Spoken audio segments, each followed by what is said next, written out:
नमस्कार, my name is Gajendra Datt Sharma and you are watching English. और आज इस वीडियो में जिस पोम को एक्सप्लेन करेंगे उसका टाइटल है एंग्जाइटी बाय ए.के. रामानुजन। सबसे पहले इसकी छोटी सी समरी बता दे रहा हूं मैं। इस पोम में एंग्जाइटी के बारे में उन्होंने बताया है कि कैसे ये इनकॉम्प्रिहेंसिबल है, इनडिस्क्राइबेबल है। बाकी सारी फीलिंग्स जो होती हैं उनको आप उनकी हाइट को, उनकी इंटेंसिटी को आप मेजर कर सकते हो, समझ सकते हो, कॉम्प्रिहेंड कर सकते हो।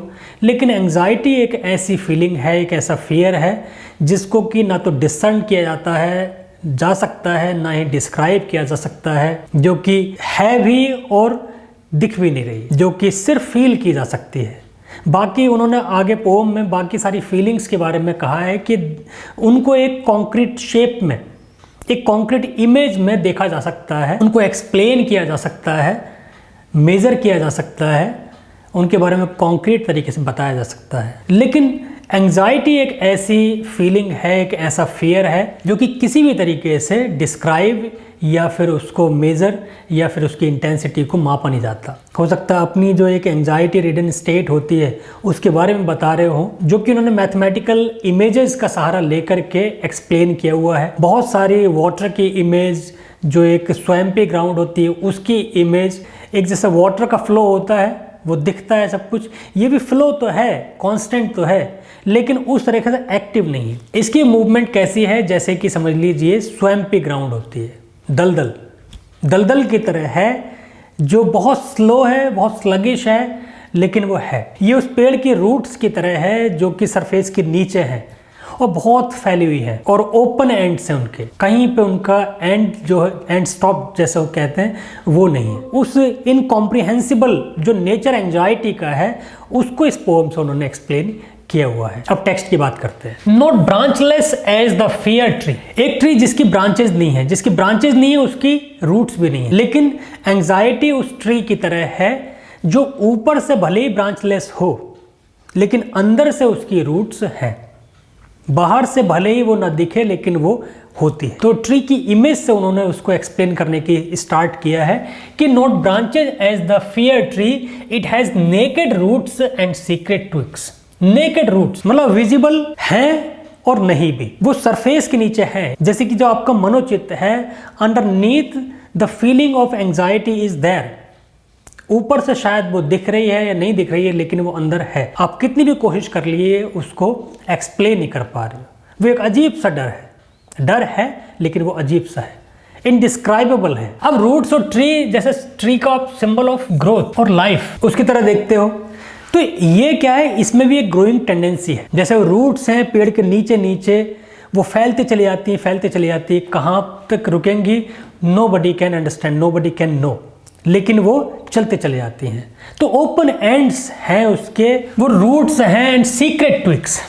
अब जैसे एक जो ऊपर पेड़ हो जिसपे ब्रांचेज नहीं है तो ट्विक्स भी नहीं होंगी, लेकिन ये नीचे अंडरनीथ योर साइकिक स्टेट वो फ्लरिश भी करती हैं। वो जैसे जो पेड़ की शाखाएं और शाखाओं पे पत्ते वो ग्रो करता रहता है, वैसे ही ये ग्रो करती रहती है। एंग्जाइटी है और उसकी टेंडेंसी कैसी, ग्रोइंग टेंडेंसी है। Not geometric as the parabolas of hope. अब होप के अगेंस्ट, होप को आप पूरी तरीके से, होप ऐसे ही जैसे जियोमेट्रिकल शेप जो होती है ना, पैराबोल्स क्या होते हैं, एक प्लेन कर्व। जैसे आप जो प्लेन कर्व है, तो जैसे यहाँ पर जो ये प्लेन कर्व है वो पूरी शेप है, डिसर्निबल है। होप को आप डिसर्न कर सकते हो, उसको नोटिस कर सकते हो, उसको समझ सकते हो, उसके बारे में एक सर्टेनिटी आपके सामने है। लेकिन एंग्जाइटी के बारे में आपके सामने कुछ भी नहीं। मतलब जियोमेट्रिकल इमेजेस का सहारा लेकर के भी आप होप को तो डिफाइन कर सकते हो, होप को तो आप डिस्क्राइब कर सकते हो, लेकिन एंग्जाइटी को आप डिस्क्राइब नहीं कर सकते। It has loose ends with knot at the top. अब ये लूज एंड्स जैसे होते हैं ना, लूज एंड्स का मतलब क्या, open ends are exposed to various other growing pattern, जिसका कोई एंड नहीं है। एंग्जाइटी एक ऐसा फियर है जो कि बढ़ता चला जाएगा, उसके और सब डिविजन्स होती चली जाएंगी, सब डिविजन्स की और सब डिविजन्स होती चली जाएंगी, और फीलिंग्स इंट्रिकेट कॉम्प्लिकेट होती चली जाएंगी, उनका कोई एंड नहीं है। तो लूज एंड्स हैं, ओपन एंड्स हैं, उनका कोई एंड नहीं, उस तरीके से। That's me.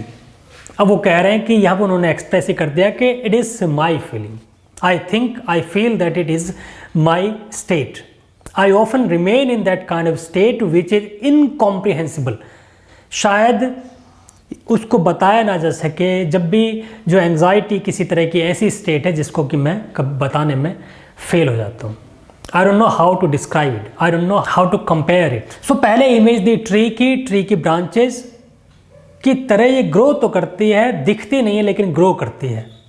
रूट्स की तरह है, जो रूट्स ओपन एंड्स हैं उसके लूज एंड्स हैं और वो नीचे नीचे फैले हुए हैं। इवन उनके पास ट्विक्स भी हैं, ऊपर से कुछ नहीं दिख रहा है लेकिन underneath it is flourishing beyond your comprehensibility. Not wakeful in its white snake glassy ways. अब दूसरी इमेज है वाइट स्किन स्नेक की। जैसे वो वाइट स्किन स्नेक वो कैमोफ्लेज करके, इनविजिबल हो करके, हिडन हो करके और एग्जिस्ट करके चले जाते हैं। फीलिंग ऑफ एंग्जाइटी कैसी है, वो विजिबल है लेकिन पता नहीं चल पा रहा है कि वो किस तरह की है, क्या कॉज है, कितनी डेप्थ है, क्या उसको मेजरमेंट, कैसे उसको मेजर कर सकते हैं। उसका एहसास है जो कि आपको परेशान कर रहा है, टॉर्चर कर रहा है, लेकिन उसका कोई सल्यूशन या उसका कोई कॉज वो आपको पता नहीं चल रहा है। Like a eloping gaiety of waters. Gaiety of waters मतलब क्या है कि uninterrupted water flow, it drowses. अब दूसरी इमेज क्या है कि एक जैसा फीलिंग्स होती हैं, जैसे क्रिस्टल क्लियर वाटर फ्लो जैसे पानी के झरना, वो बह रहा है और सबको दिख रहा है और वो एक्टिव है, प्रॉम्प्ट है और वो बहता चला जा रहा है। Everybody notices it and everybody understands. ये कैसा है? It drowses unlike the uninterrupted flow of water, active flow of water, it drowses. ये ऐसा है जैसे स्लगिश मूवमेंट है, इसकी मूवमेंट तो है लेकिन वो पानी की तरह जैसे प्रॉम्प्ट है और डिस्क्राइबेबल है और उसको मेज़र किया जा सकता है, उसकी इंटेंसिटी को देखा जा सकता है, फील किया जा सकता है। ये है, इसकी इंटेंसिटी को फील तो कर सकते हो लेकिन इसको डिस्क्राइब नहीं कर सकते। इट ड्राउजेस, एक स्लगिश मूवमेंट। ड्राउजेस मतलब क्या है? जैसे स्लगिश मूवमेंट, आलस भरा, जैसे आप स्वैगर करते हो, धीरे धीरे भारी भारी कदमों से आप चलते हो। सो ऐसा जैसे कि आप दलदल में पैर रख करके और जा रहे हो। एक है कि पानी अपना बहुत प्रॉम्प्ट तरीके से जा रहा है और एक है दलदल जो कि बहुत धीरे धीरे पता भी नहीं चल रहा है कि वो मूव कर रही है लेकिन वो मूव कर रही है। वो जो दलदल है जो अपना मूवमेंट में भी है और ऐसा बाहर इंप्रेशन ये है कि मूवमेंट में नहीं है। वहीं दूसरी तरफ पानी जो कि अनइंटरप्टेड फ्लो है, एक्टिव है, प्रॉम्प्ट है और सबको दिख रहा है, उसका मेजर भी आप कर सकते हो। लेकिन ये कैसी है? स्वैम्प जैसी। इट ड्राउजेस विस्कस मतलब sticky and fibred as pitch as जैसे टार या टार होता है, ये दलदल आप समझ लीजिए, बहुत स्टिकी सब्सटेंस। और स्टिकी सब्सटेंस की जो मूवमेंट है वो मूवमेंट तो है लेकिन पता नहीं चल पा रहा है। ऐसी एंग्जाइटी की मूवमेंट है, एंग्जाइटी मूव तो करती है लेकिन वो पता नहीं चल पा रहा है कि वो मूव कर भी रही है नहीं कर रही है। वाटर जैसी इमेज है, फ्लो तो है, flow of anxiety is there which can be felt but it can not be described. उतना वो एक कॉन्स्पिक्यूअस है कि उसको डिस्क्राइब करना बड़ा मुश्किल है। Flames have only lungs. अब दूसरे इमेजेस, ये बहुत सारी इमेजेस हैं नेचर में और ह्यूमन नेचर में, उन सबको आप फील कर सकते हो, डिस्क्राइब कर सकते हो, एक कॉन्क्रीट इमेज उनके लिए दे सकते हो, कंपेयर कर सकते हो, इंटेंसिटी आप मेजर कर सकते हो। लेकिन एक एंग्जाइटी एक ऐसी फीलिंग है, एक ऐसा फियर है जिसको कि आप नहीं कर सकते। जैसे कि फ्लेम्स हैव ओनली लंग्स, जैसे कि एक इमेज है फ्लेम्स की, when there is a fire there is smoke, और स्मोक को आप फील कर सकते हो। स्मोक की आप जो अपवर्ड मूवमेंट है उस मूवमेंट को भी उभरता हुआ आप देख सकते हो, फील भी कर सकते हो, सूंघ करके फील कर सकते हो। यहाँ पर दो इमेजेस हैं लंग्स की। एक तो समझ लीजिए जैसे कि लंग्स की शेप, जैसे जो फ्लेम हुई, फ्लेम से जो धुआं उठा, धुएं की शेप जैसी लंग्स की, लंग की, या फिर लंग्स के उसको फील करना, धुएं को आप फील कर सकते हो। तो वो that can be described, that can be comprehensible, वो कॉम्प्रिहेंसिबल है, डिस्क्राइब किया जा सकता है।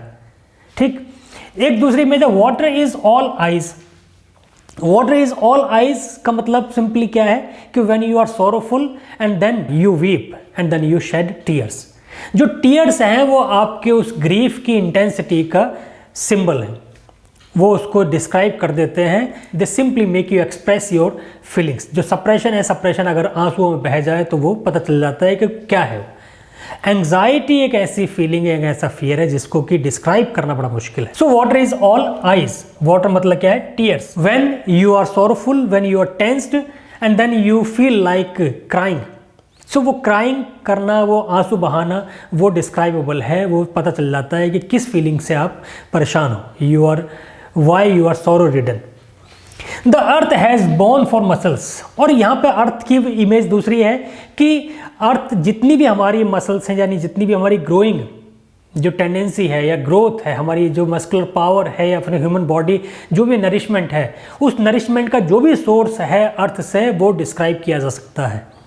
जहाँ जहाँ से भी हमें न्यूट्रिशंट्स मिल रहे हैं, जहाँ जहाँ से भी हमें डेवलपमेंट अपनी ह्यूमन बॉडी के ग्रोथ के लिए जो भी इंग्रेडिएंट्स चाहिए, उन सब का जेनेसिस अर्थ है और उसको अंडरस्टैंड किया जा सकता है। Genesis of all the muscular power is discernible. उसको आप डिसर्न कर सकते हो, समझ सकते हो, डिस्क्राइब कर सकते हो। लेकिन एंग्जाइटी का सोर्स, एंग्जाइटी की इंटेंसिटी, एंग्जाइटी का टाइप, एंग्जाइटी की एक इमेज, इन सब को आप कुछ नहीं कर सकते। And air is the flock of invisible pigeons. Even in the air the birds fly higher and higher, even though they fly very high. जो हाइट कैन बी टेकन, वो हाइट को आप मेजर कर सकते हो। इनविजिबल एयर में वो pigeons और बर्ड्स दे आर फ्लाइंग, कितनी भी ऊंचाई पे हो, लेकिन आप उसकी मेजरमेंट कर सकते हो। यानी किसी भी तरह की फीलिंग्स हो, उस फीलिंग की जो असेंडिंग क्वालिटी है और उसके जो टेम्पो है, पिच है और जो जिस स्पीड से वो माउंट कर रही है, उन सारी फीलिंग्स को आप मेजर कर सकते हो। लेकिन एक एंग्जाइटी ऐसी है कि anxiety is beyond all comprehensibilities, beyond all description, but anxiety can no metaphors to end it. Even anxiety के लिए कोई metaphors, literary या figurative language भी आप use नहीं कर सकते। The poets are at their wits end when they have to express anxiety. They can express any feeling in any words, images and metaphors and other figures of speech or literary devices. वो different metaphors, simile और images, imagery के through आप various feelings को concrete बना करके present कर सकते हो। लेकिन जहाँ पे बात आती है एंग्जाइटी को एक्सप्रेस करने की इन द लिटरेरी फॉर्म, तो वो इवन लिटरेरी एक्सप्रेशन से भी बियॉन्ड है, ऊपर है। सो पोएट्स, अब आपने यहाँ पे देख लिया कि जो नेचुरल फिनोमिनन है, नेचुरल फिनोमिनन की इमेज लेकर के बाकी फीलिंग्स को एक्सप्रेस किया जा सकता है, एंग्जाइटी को नहीं। ज्योमेट्रिकल इमेज को लेकर के भी आप होप को और हैप्पीनेस को इवन डिस्क्राइब किया जा सकता है। There can be a geometrical possible shape of all other emotions like hope and happiness, but anxiety को वहां पर भी एक्सप्रेस नहीं किया जा सकता। नेक्स्ट इमेज है पोएट्स की, क्योंकि पोएट्स किसी भी तरह की या राइटर्स किसी भी तरह की इमेज से किसी भी फीलिंग्स को डिस्क्राइब कर देते हैं, वो इमेजिन कर लेते हैं किसी भी फीलिंग्स को क्या शेप देनी है।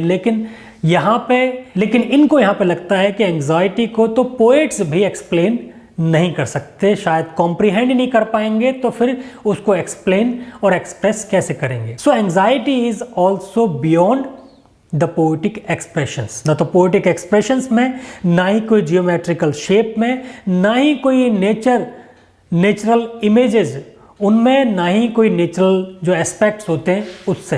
एंग्जाइटी के ना तो फ्लो को, एंग्जाइटी के ना तो उस सब्सटेंस को, ना ही उसके मेजरमेंट को, ना ही उसकी हाइट को, ना ही उसकी इंटेंसिटी को आप डिस्क्राइब कर सकते हो।